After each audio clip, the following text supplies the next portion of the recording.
a nossa série. Nós vemos aí mês inteiro falando sobre isso, abordando a série Isolados. Se você vem acompanhando com a gente, você sabe que a gente está tratando sobre a questão social, o isolamento social que a gente vive. Se você está aqui pela primeira vez, sabe que você pode ver as outras pregações, tanto aqui no Facebook ou no YouTube, que a gente falou sobre a respeito disso.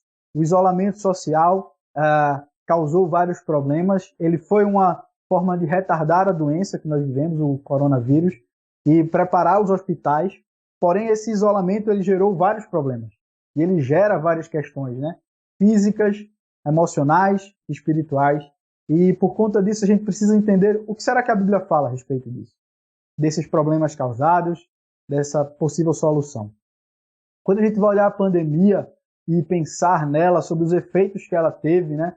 Que o coronavírus teve, a gente pode pensar em três aspectos. No aspecto da saúde, então as pessoas elas se depararam agora com a realidade da morte. Elas se depararam, pessoas que nunca tinham pensado nisso, começaram a ver dia após dia nos jornais, na qualquer mídia que você fosse, uma contagem de mortes. E isso tornou, então, uma crise na gente. A gente ficou preocupado, a gente foi para casa e o medo tomou conta de nós. Nós pensávamos na relação da economia, o problema econômico que vem, né, se espalhando, que vem continuando por aí, empresas fechando, empregos que não são dados, e a gente vive esse momento em que a gente não sabe como será o dia de amanhã, a preocupação de uma recessão no Brasil. Alguns estudiosos apontam que será a maior recessão da história do nosso país, quem sabe. A gente não tem ideia do que vai acontecer com a economia, mas o prognóstico, aquilo que estão dizendo que vai acontecer, vai ser algo ruim. Se a gente pensar isso, a questão política também foi envolvida na pandemia. Problemas políticos sem se solucionar. Infelizmente, nós vivemos num país da corrupção, então ainda tivemos problemas com isso. Tudo isso no meio de um verdadeiro caos. Mas isso levou as pessoas a pensar e a refletir. E quando as pessoas elas se deparam com a perspectiva de um futuro, como se foi desenhado pela pandemia, de um futuro triste, de um futuro terrível, de a pessoa não ter esperança, da gente ouvir pessoas comentando, poxa, essa pandemia não vai passar, ou já não conseguem ter uma perspectiva de amanhã.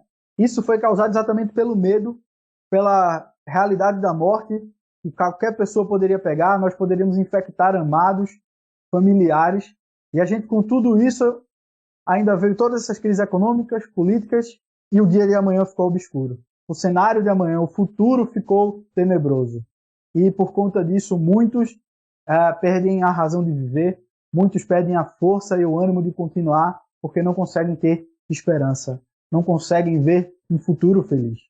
E a gente, quando vai lendo e estudando a respeito disso, a gente percebe, principalmente sobre essa questão do futuro e como ele é importante para a nossa vida, um estudo feito com dois grupos de pessoas, um grupo de pessoas que tinha anorexia e um grupo de pessoas que estavam em grande depressão, quando elas estavam nesse sentimento de dor, desse sentimento de sofrimento profundo, duas doenças, né, terríveis que aconteceram com jovens. Os jovens que tinham anorexia, as jovens no caso, elas conseguiam ainda, mesmo com aquela doença, mesmo com aquele problema, sonhar e pensar no futuro melhor, pensar no futuro bom, onde elas poderiam estar curadas. Mas aquelas pessoas que foram dominadas pelo medo, que foram dominadas pela angústia, que entraram na depressão, onde os sentimentos negativos tomaram conta dela, elas perdiam a perspectiva de futuro. Quando perguntavam para elas como você se vê daqui a 10 anos, elas não conseguiam responder. E isso, o autor desse estudo concluiu que a perda de uma perspectiva de futuro aumenta as taxas de suicídio.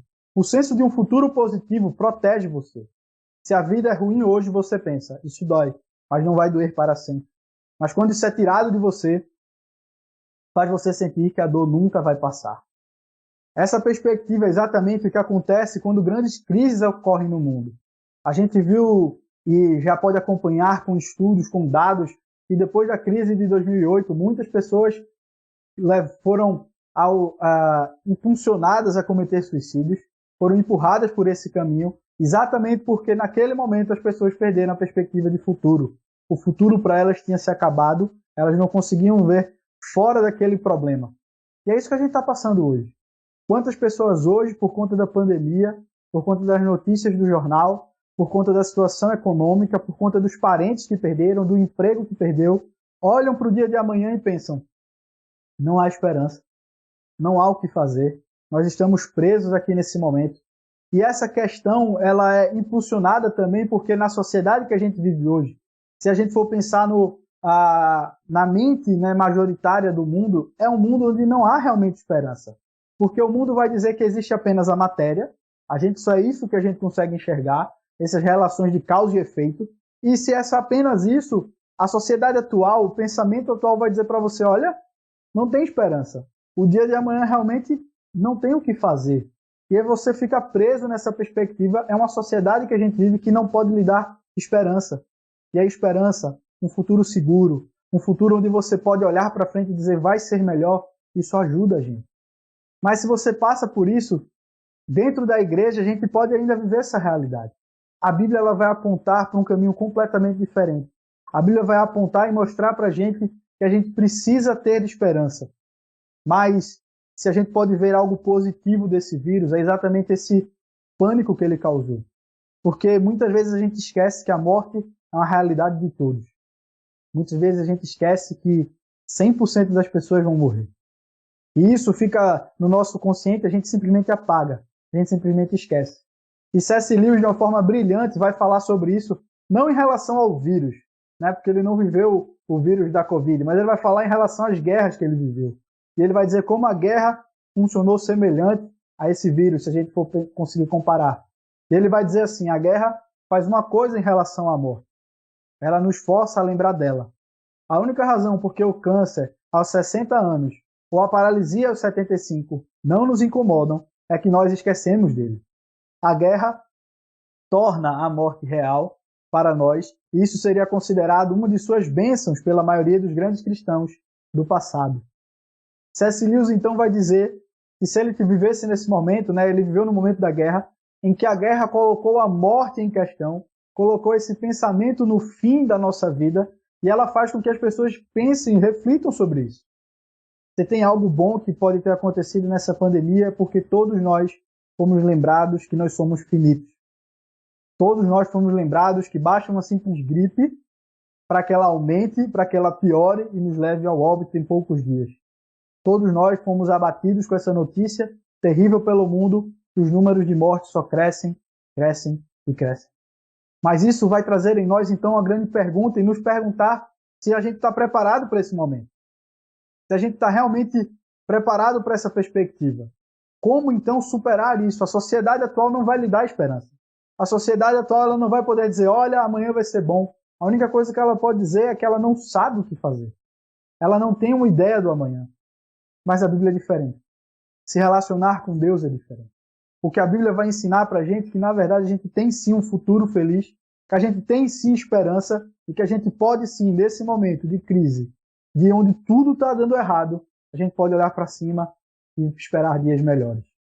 Então é por isso que a gente vai entender que nós não fomos criados para viver isolados de um futuro feliz. Nós não fomos criados para viver no mundo apenas de sofrimento e de tristeza. Nós não fomos criados para não ter perspectivas de dias melhores. E como a gente falou e como a gente mostrou, essa questão de saber que amanhã a gente vai ter um dia melhor, a gente saber que amanhã a gente tem a possibilidade de melhorar a situação de hoje, ela é fundamental para a nossa saúde física, para a nossa saúde emocional, para a nossa saúde espiritual. E é exatamente por isso. E a gente pensa dessa forma porque não é natural ao nosso coração pensar assim. Não é natural à nossa vida pensar nessa forma. Nós não fomos criados para ter uma vida finita. Nós íamos viver num relacionamento perfeito com Deus, provavelmente já na eternidade. A gente foi tirado disso. Então hoje, eu gostaria que a gente olhasse como o apóstolo Paulo vai lidar com esse sentimento e com essa sensação da morte, do fim da nossa vida. Lá no texto de Romanos 8, do 23 ao 25, é o texto que hoje a gente vai estudar. Vai dizer assim a palavra do Senhor: e não só isso, mas nós mesmos, que temos os primeiros frutos do Espírito, gememos interiormente, esperando ansiosamente nossa adoção como filhos, a redenção do nosso corpo. Pois nessa esperança fomos salvos. Mas esperança que se vê não é esperança. Quem espera por aquilo que está vendo. Mas se esperamos o que ainda não vemos, aguardamos pacientemente. Paulo, quando escreve essa carta, quando escreve essa mensagem à igreja de Roma, ele sabia de como a igreja de Roma vivia, e a igreja de Roma vivia uma realidade um pouco diferente das demais igrejas do seu tempo. Ela vivia na capital do Império Romano, então era uma igreja forte, era uma igreja que tinha pessoas provavelmente ricas, pessoas bem colocadas, mas também, se a gente pensar, era também um lugar onde tinha também grande miséria. Quanto mais pessoas juntas, também poderia ter essa realidade. Então Roma ela vivia essa tensão de ter pessoas muito tranquilas na vida, mas ter pessoas também muito pobres, miseráveis, e também uma realidade de uma igreja que vivia como um local de acolhimento para aqueles que eram perseguidos. E Paulo vai escrever essa carta a essa igreja de Roma, que surgiu naquele tempo, pensando em duas perspectivas. E se a gente lê Romanos inteiro, é um livro grande, é uma carta grande no Novo Testamento, ela é dividida em duas partes. A primeira parte do livro vai se tratar muito mais de questões do que nós precisamos acreditar, no que nós precisamos encher nossa mente e nosso coração para termos fé. Então Paulo ele vai tratar exatamente desses temas, do que nós precisamos crer, aquilo que precisa estar na nossa mente, aquilo que precisa estar dentro do nosso coração. E na outra metade do livro, a partir do capítulo 12, vai ser como então colocar isso que a gente acredita em prática. Como a gente vai viver baseado naquilo que a gente acredita. Então Paulo faz mais ou menos essa distinção, né, dentro da sua carta, e hoje a gente vai ler o capítulo 8. E no capítulo 8, ele vai tratar de um tema que a gente precisa acreditar, daquilo que a gente precisa crer. E quando ele vai falar nessa questão agora que ele está abordando, ele vai falar exatamente da realidade que a gente vive. Uma realidade difícil, uma realidade triste.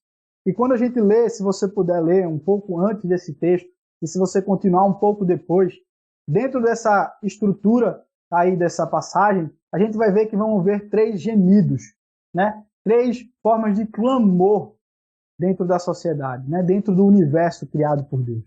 Em primeiro lugar, Paulo, nessa passagem, um pouco antes do texto que a gente leu, ele vai falar sobre a questão do clamor da própria natureza. Que a natureza, ela geme, ela clama, ela pede, ela desesperadamente, ela grita ao Senhor pedindo para que Ele venha, porque ela vive uma realidade de pecado, ela vive uma realidade de sofrimento.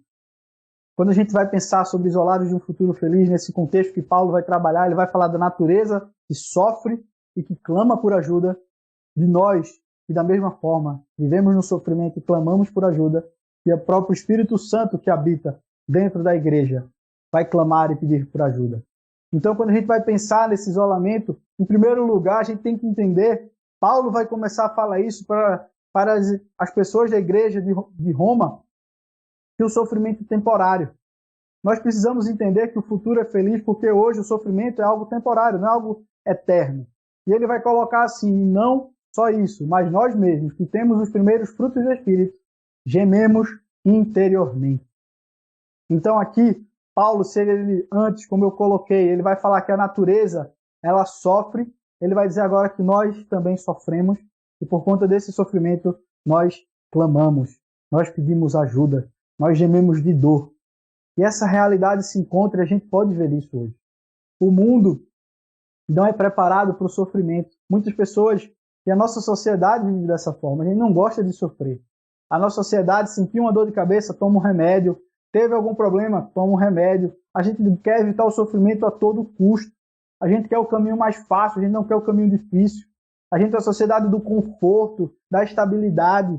Ninguém quer andar num carro que não seja confortável, ninguém quer fazer uma longa viagem sem ser num banco que seja confortável. A gente quer evitar a dor, a gente quer evitar o sofrimento. A gente vive num país que ninguém tem coragem de investir em bolsa de valores porque a gente tem medo do desconhecido. A gente quer fazer tudo certo, tudo garantido, a gente não quer sofrer. Então, em primeiro lugar, a gente tem que entender que o sofrimento existe, que o sofrimento virá. Quando a gente não tem essa realidade do sofrimento, a gente não está pronto para ele. Mas o que a Bíblia vai deixar claro é que esse sofrimento é temporário. Esse sofrimento que a gente está vivendo hoje, ele não vai ser eterno. Esse sofrimento que a gente passa hoje, como Paulo está construindo nesse texto de Romanos, ele é culpa nossa. Deus criou um mundo perfeito. Deus criou um mundo onde não havia nenhum sofrimento. Onde o mundo tinha um ótimo relacionamento com tudo, tudo se relacionava de maneira perfeita. Mas Paulo vai deixar claro em toda a carta de Romanos que por conta do nosso pecado, da nossa rebeldia, do nosso desejo de não nos relacionarmos com Deus, nosso desejo de ir contra Deus, o mundo entrou em total caos. O pecado tomou conta e uma maldição tomou conta desse mundo. É por isso que hoje a gente vive nesse mundo e a gente sofre. Por isso que a gente está aqui e a gente é abatido por calamidades. Mas Paulo vai deixar muito claro para essa igreja que via tudo isso. Se a gente for pensar nos primeiros séculos, né, da humanidade, várias doenças vinham e dizimavam grande parte da população, guerras a todo momento. Aquela igreja, quando ouvia aquilo, ficava esperançosa, porque ela estava sofrendo já a perseguição do Estado. Ela já sofria perseguição ao seu redor. Ela já via o sofrimento, ela já via a pobreza, já via as doenças. Então Paulo vai dizer para essa igreja, calma, eu sei que vocês vão estar clamando, eu sei que vocês estão sofrendo, mas isso é temporário. Isso serve para a gente hoje, está passando por esse momento, de quando o sofrimento vem, quando o sofrimento se abate, a gente entender que vai passar. Não é simplesmente uma expressão que a gente pode dizer que esse tempo vai passar como uma esperança vazia, mas não, é uma esperança certa. Eu tenho certeza que isso vai passar. De uma forma ou de outra, o sofrimento vai acabar. Durante essa pandemia, eu acho que todo mundo teve esse momento. O meu ficou marcado, né? Teve uma semana durante a pandemia, quando eu olhei para a situação, quando eu olhei para os números, quando eu olhei para os dados, e a perspectiva naquele tempo, né, meses atrás, era muito pior, era muito mais pessimista, e eu tenho um problema que eu já sou pessimista por natureza. Então, se você me estimular a ser pessimista, eu entro no looping e eu já imagino 100 anos de dias ruins, e eu me vi sentado na minha casa, desesperado, pensando, Senhor, como é que vai ser o Brasil? Essa pandemia vai acabar com tudo. Ela vai acabar com o governo, vai acabar com a economia, vai levar pessoas. Como é que vai ser o dia de amanhã? E eu me vi literalmente abatido, com o coração pesado, com a mente perturbada. E naquele mesmo dia eu fiquei pensando, Senhor, qual é a esperança? Em quem nós vamos ter esperança? E graças a Deus eu conheço a Ele e eu me lembrei das palavras dele, dizendo, calma, vai passar, eu venci o mundo. Calma, eu vou lhe resgatar, eu vou tirar você dessa situação. E daquele momento de total tristeza, eu lembrei ao meu coração, esse sofrimento é temporário, algo muito melhor depois.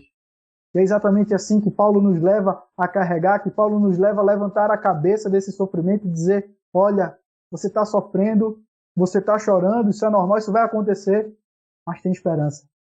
Olhe para cima. Nós vamos ter a vitória sobre a morte. Nós vamos ter a vitória sobre o maior inimigo da humanidade. Sobre aquele que ninguém consegue escapar, nós vamos ter a vitória. E Paulo vai falar, esperando ansiosamente nossa adoção como filhos, a redenção do nosso corpo. Paulo, nessa parte, na carta de Romanos, ele vai deixar muito claro que a gente vai ganhar um novo corpo, a gente vai ter uma vitória completa sobre a morte. A gente vai viver de uma forma onde a morte não terá mais domínio sobre nós. E eu gosto de relacionar essa passagem com a mesma Paulo falando a outra igreja, agora a igreja de Coríntios. Ele vai dizer em Coríntios 15, 54 a 57, quando, porém, o que é corruptível, nosso corpo, carregado do pecado, da rebelião, da ira contra Deus, se revestir do que é incorruptibilidade, o que é mortal de imortalidade, então se cumprirá a palavra que está escrita, a morte foi destruída pela vitória. Onde está, ó morte, a sua vitória? Onde está, ó morte, o seu agrilhão? O agrilhão da morte é o pecado, e a força do pecado é a lei. Mas graças a Deus que nos dá a vitória por meio do nosso Senhor Jesus Cristo. Paulo, ele tinha ideia, ele sabia do que estava acontecendo. Ele podia olhar para aquela igreja e lembrar daquela passagem de Isaías, que hoje a gente ouviu o Rogério lendo, que um dia veio, Paulo já viu essa realidade, o filho de Jessé, aquele descendente daquela família de Israel, iria vir para julgar, iria vir para ser reto, iria vir para viver uma vida perfeita. Nós, como cristãos, nós não temos esperança vazia, nossa esperança é numa pessoa, e essa pessoa é Cristo. Cristo, ele é a certeza de que o sofrimento é uma realidade, porque ele sofreu. Ele veio aqui, ele foi espancado, foi traído, viveu miséria, foi condenado e morreu numa cruz, num sofrimento terrível, mas naquele sofrimento ele morre, mas ele ressuscita ao terceiro dia. E é exatamente porque ele ressuscita ao terceiro dia e ganha um novo corpo, uma vida imortal, uma vida perfeita, ele garante isso para nós, que acreditamos nele, que entregamos nossa vida a ele. Nós temos que entender que a sociedade nesse mundo ela não vai lhe dar nada. No meio do sofrimento, o máximo que ela vai lhe oferecer é um remédio para que você viva apagado, que você viva dormindo, para não viver no sofrimento. A Bíblia vai lhe oferecer algo muito maior. A Bíblia vai lhe oferecer um relacionamento com Deus vivo, que sofreu no seu lugar para que você tenha a vida eterna, que ressuscitou ao terceiro dia. Essa é a nossa esperança. É a esperança de que para nós que acreditamos em Cristo, nós que aceitamos Jesus Cristo como Salvador, a morte não é algo triste. A morte não é algo tão terrível. A morte, para nós, nada mais é do que uma passagem. Nada mais é do que um momento em que a gente vai fechar os olhos e abrir ao lado do nosso Salvador, do nosso Deus, e viver uma realidade de maravilha. Era essa certeza que Paulo estava falando para a igreja de Roma, para que a igreja de Roma tivesse a certeza de que eles iam vencer isso. Isso ficou tão forte no coração da igreja do primeiro século, que os relatos dos mártires que vieram a seguir, aquelas pessoas que foram mortas em fogueiras, lançadas a leões, colocadas como tochas na rua para iluminar a cidade. Essas pessoas, em vários relatos históricos, falavam que elas iam cantando, que elas iam sorrindo morrer, que elas no meio da morte, no meio das chamas, elas clamavam ao Senhor e davam glórias a Deus, porque a morte para elas não era mais algo terrível. A morte para elas era agora simplesmente uma passagem para andar ao lado do seu Salvador. É por isso que a gente tem que entender e olhar para isso. A gente sabe que a morte está ao nosso redor. A gente sabe que cada dia as pessoas estão aí, cada dia o número só sobe, mas a gente tem esperança que até isso a gente pode vencer. Até nisso a gente pode ter alegria. Até nisso a gente pode ter esperança. É exatamente isso que Paulo ele vai continuar no seu argumento nessa passagem curta que a gente está lendo, que a gente tem que ter esperança e paciência. A gente tem que ter esperança e paciência porque a gente vai ver um momento de dificuldade. Pois nessa esperança fomos salvos. Mas a esperança que se vê não é esperança. Quem espera por aquilo que está vendo. Mas se esperamos o que ainda não vemos, aguardamos-lo pacientemente. Paulo, ele, de uma forma a nos estimular a pensar, de uma forma a nos apontar e nos guiar, ele vai dizer, olha, foi nessa esperança de que a gente ia vencer a morte. Foi na esperança desse Salvador, Cristo, que nós fomos salvos. Se muitas pessoas, quando conversam comigo, falam, olha, quando eu li a Bíblia, eu percebi que haviam dois jeitos de ser salvo. No Antigo Testamento, vocês falam que para ser salvo tem que acreditar em Jesus. Mas lá antes de Jesus vir, as pessoas acreditavam em quê?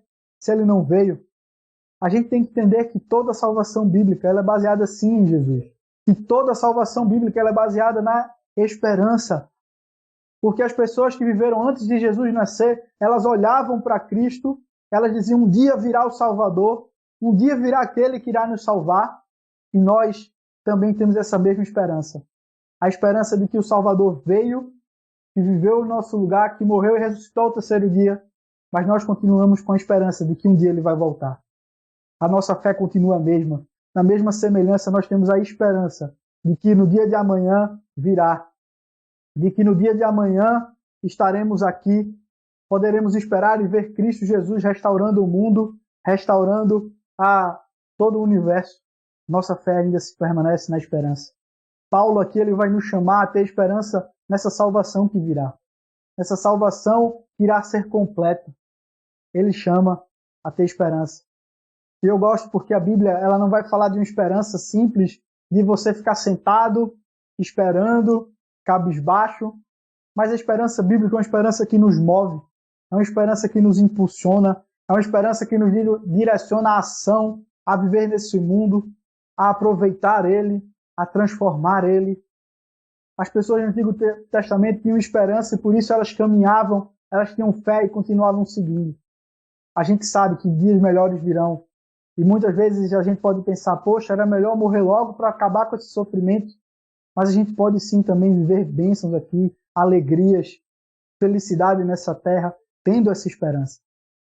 Como é bom a gente poder nos relacionar com nossos amigos, com nossa família, Como é bom poder olhar para essa natureza e curtir ela.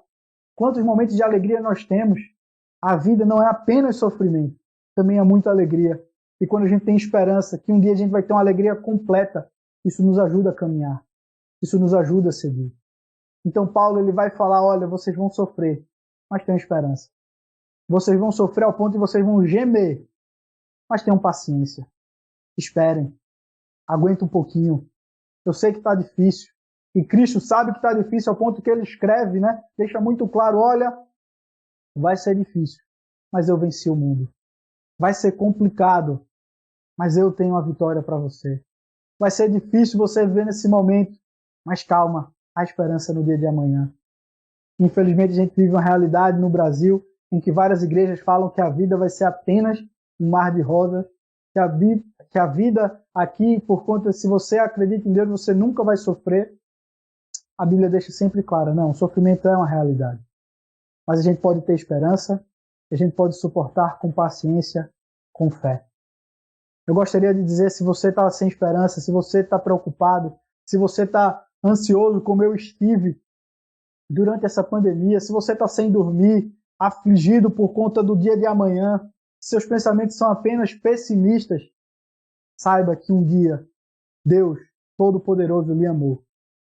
Lhe amou ao ponto de entregar o próprio Filho para morrer no seu lugar. Por conta do seu erro, por conta da sua rebeldia, por conta da sua vontade de viver afastado de Deus, ele lhe perdoou. Mas ele pagou o preço que a gente não poderia pagar, que era o preço da morte, e ressuscitou ao terceiro dia para nos dar vida. Ele fez tudo isso por nós. E se nós temos esse amor desse Deus tão maravilhoso, que problemas podemos ter? Que dificuldade podemos ter? É exatamente assim que Paulo vai construindo o final desse capítulo. O final do capítulo 8, que passa por essa parte de dizer que nós vamos sofrer, que nós vamos ser abatidos, que nós vamos gemer ao ponto de clamar do nosso fundo da nossa alma, pedindo socorro. Paulo vai terminando o capítulo dizendo, olha, creiam nesse Deus que lhe ama. Creiam nesse Deus que lhe fez justiça por você. Acredite nesse Deus que lhe deu vida nova, que lhe prometeu uma vida eterna num lugar onde a gente vai ter tudo. Não vai haver mais sofrimento, não vai haver mais choro, não vai haver mais morte. Esse Deus, e Paulo ele vai falando dessa forma, e é por isso que eu queria ler, para a gente terminar hoje aqui, essa parte final do capítulo 8, do 31 ao 39. Se você quiser depois ler esse capítulo inteiro, vale a pena a leitura, para você se estimular, para você lembrar do seu coração que Deus maravilhoso é esse. Quem nos condenará? Foi Cristo Jesus que morreu, e mais que ressuscitou e está à direita de Deus, e também intercede por nós. Quem nos separará do amor de Cristo? Será tribulação, angústia, perseguição, fome, nudez, perigo ou espada? Como está escrito, por amor de ti enfrentamos a morte todos os dias. Somos considerados como ovelhas destinadas ao matadouro. Mas em todas essas coisas somos mais que vencedores, por meio daquele que nos amou. Pois estou convencido que nem morte nem vida, nem anjos nem demônios, nem o presente nem o futuro, nem quaisquer poderes, nem altura nem profundidade, nem qualquer outra coisa na criação será capaz de nos separar do amor de Deus que está em Cristo Jesus, nosso Senhor. Que palavra maravilhosa que Paulo vai deixar para a gente. Que ânimo maravilhoso ele vai deixar para a igreja de Roma, que ele vai deixar para a gente hoje. Ele vai dizer que quando nós aceitamos, entregamos nossa vida a Cristo e recebemos esse amor, nada pode nos separar dele. Quando nós entregamos a nossa vida dizendo, Senhor, eu preciso de ti, Senhor, eu vivi uma vida errada, Senhor, eu quero agora que minha vida seja tua, nós entramos num relacionamento com Deus de amor que nada pode nos separar. Não há problemas, não há dificuldades, não há pessoas, não há nada na criação que possa nos separar do amor de Deus. É isso que Paulo está dizendo no final. Cristo nos ama, Deus nos ama e Ele vai nos dar a vitória. É assim que Ele termina nos chamando a olhar para esse Deus maravilhoso.